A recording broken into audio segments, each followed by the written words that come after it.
Hey everybody, Kaiser coming back to you guys with another video after what's been a while. Sorry about that, I've just been kind of busy with uni and also playing the shit out of Dark Souls 2.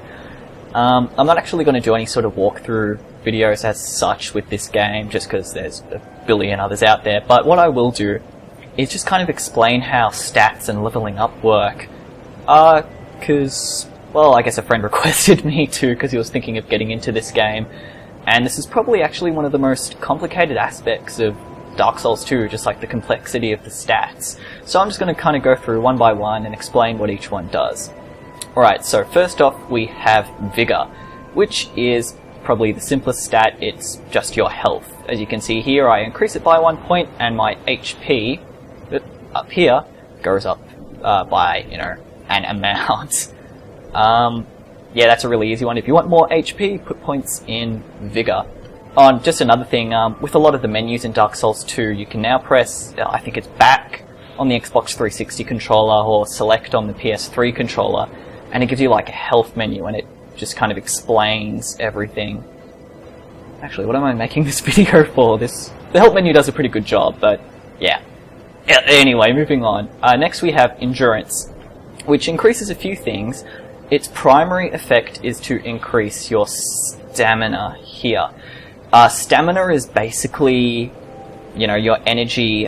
When you sprint, you use your stamina. When you attack, you use stamina.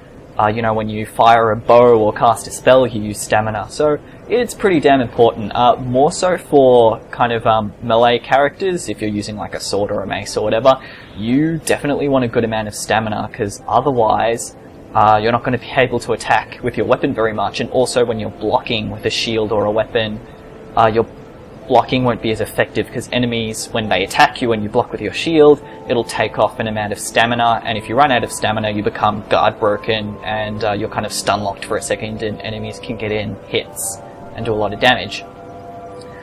Stamina also increases your health very slightly. Down here we have Poise, which is something else I'll explain. Poise is, I guess a good way to think of it is kind of your balance or your ability to stay on your feet. What I mean by that is when an enemy attacks you in Dark Souls, they do a certain amount of what's called poise damage. And your character has like a certain amount of poise, like say 30 or 40. And if an enemy is able to do more poise damage to you than you have poise, you get staggered. So you kind of reel back for a second. Any buttons you press on the controller won't do anything because your character's kind of, flinching in pain or shock.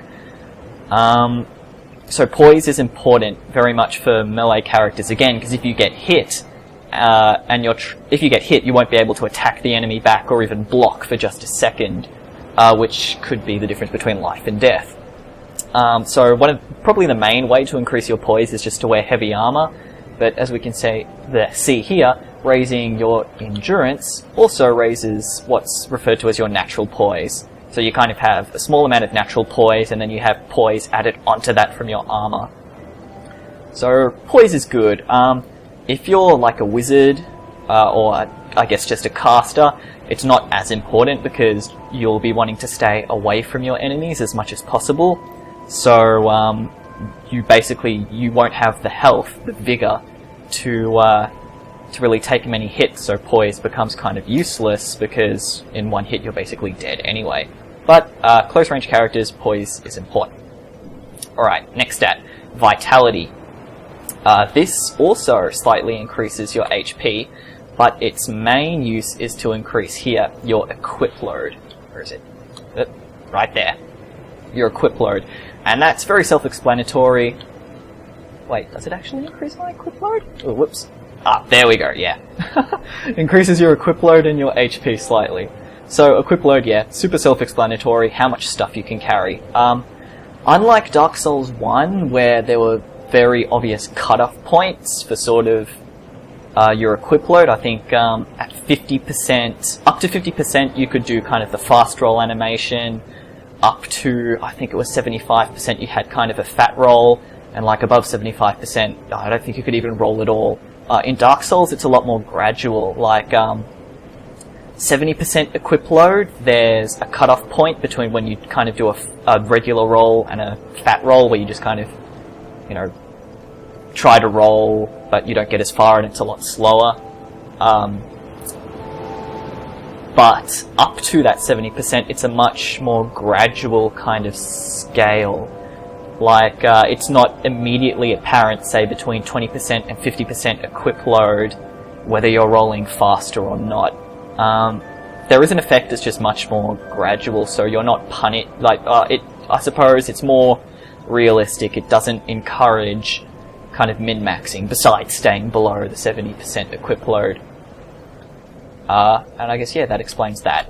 Next we have attunement, which is, you only really want to worry about this if you're a caster and you want to use spells. It slightly increases your HP.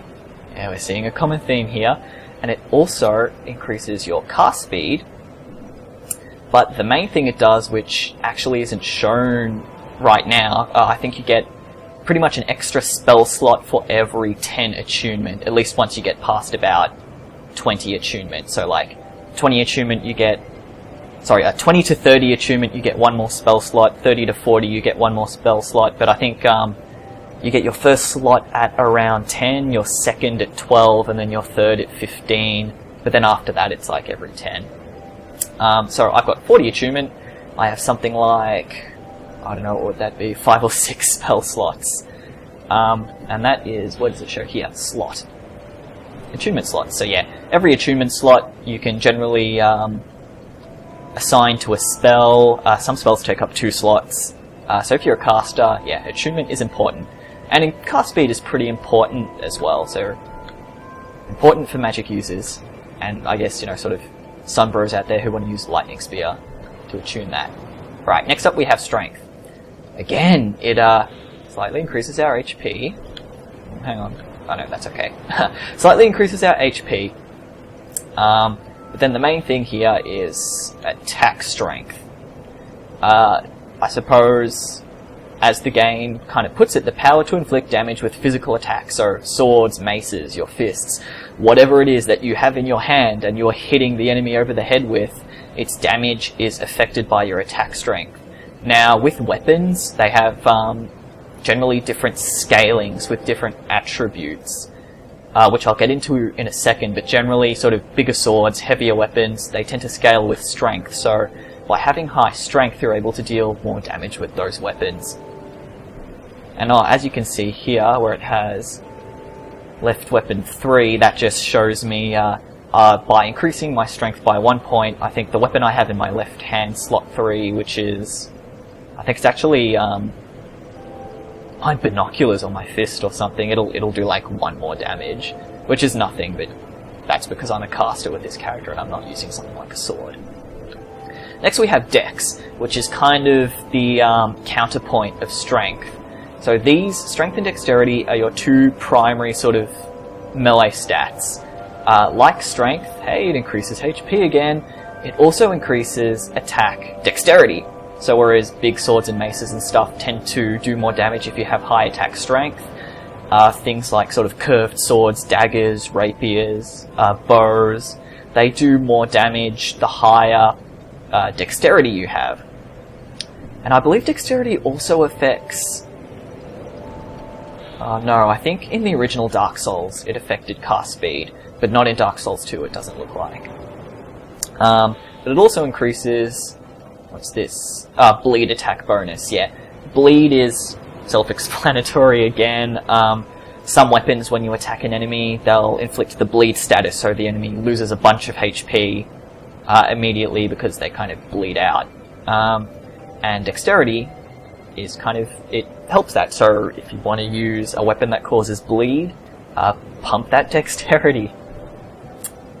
Yeah, so I guess Strength and Dexterity are 2 primary melee stats. If you're going to be fighting in sort of close quarters, these 2 stats will be your friend.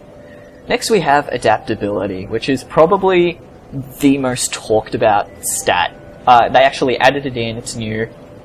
It has some rather intangible effects, so as we can see again, it increases our HP, surprise surprise. Also down here, it increases our base resistances. Poison, bleed, and petrify. Poison, I guess, self-explanatory. It'll be harder to poison our character. Petrify resistance, you can get turned to stone. It's kind of nasty. By having high petrify resistance, you won't get turned to stone as easily. And it increases those. Now, I don't think it's able to be shown here, but where's your agility? Quick load, slot cast. I'm sorry, I can't seem to find the agility. Ah, there we go, agility. Right over here. Because I have very low adaptability, this actually isn't increasing, but trust me when I say increasing your adaptability increases your agility. And agility, that's kind of a whole nother kettle of worms. Again, it's a new sort of stat they've added into the game. What it seems to do is that when you reach certain thresholds of agility, you get more invincibility frames with your roll. So, like, rolling through enemy swings and enemy attacks becomes easier with higher agility because you have more invincibility frames. As well, I believe it also has a fairly pronounced effect on the speed with which you use items, like chugging down your Estus or using a life gem. Anything like that. Higher agility will make you do it a bit quicker.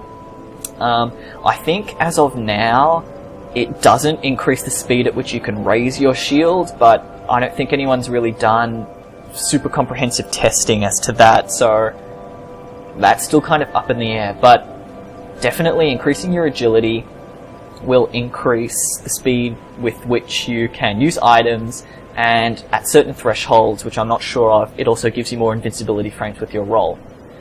Oh, I know why it's not increasing. For every point of adaptability, you get 0.75 points of agility.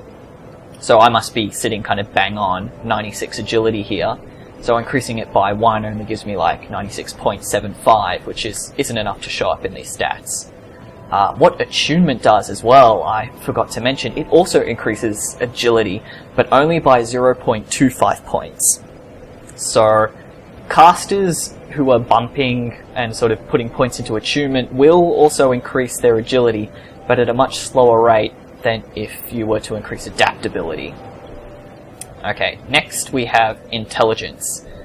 Again, it increases our health. Look at that. The main effect is to increase our magic attack bonus. Again, self-explanatory, boosts the power of magic attacks. So whether that be a weapon that's infused with magic, like a magic mace or a magic falchion or something like that, or probably more importantly, your spells. Increasing your intelligence will make your spells hit harder, or make weapons do more magic damage if they have the ability to do so in the first place. It also increases our... where is it? Yeah. Magic defense. So we will be taking less damage from magic attacks.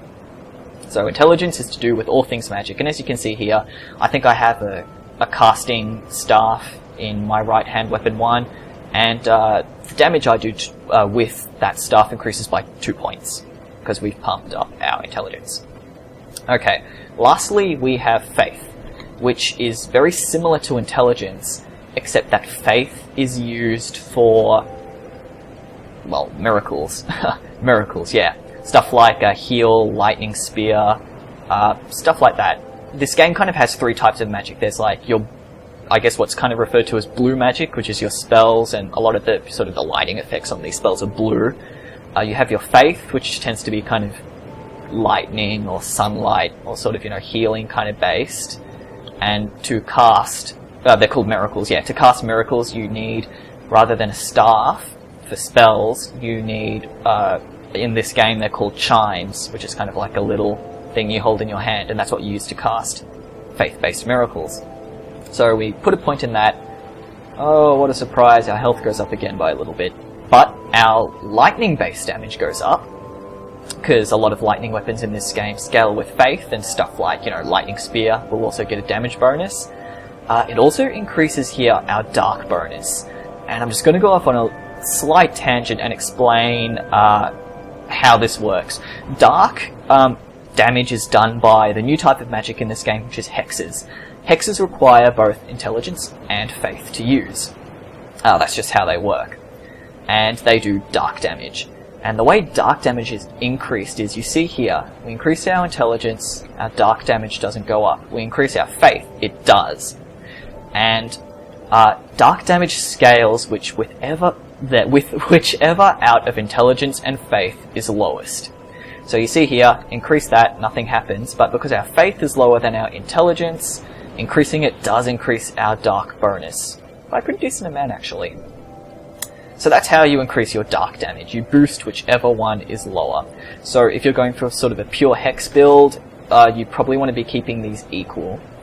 So then you don't have, like I have, faith lagging quite far behind intelligence. So my kind of blue magic spells are going to do a lot less damage than my hexes, which do dark damage, as opposed to pure magic damage.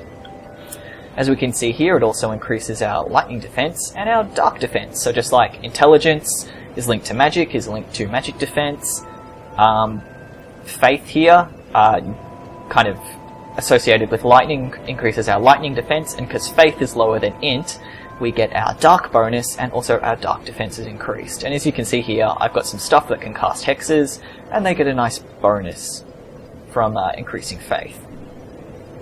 And that's basically it. Those are all the base stats in Dark Souls 2. I hope this video was informative. If it wasn't, let me know. If there's anything else you want me to cover, let me know. I suppose this was intended to be kind of a short tutorial-ish video for anyone who's feeling a bit lost with all the stats. Thanks for watching. See you next time.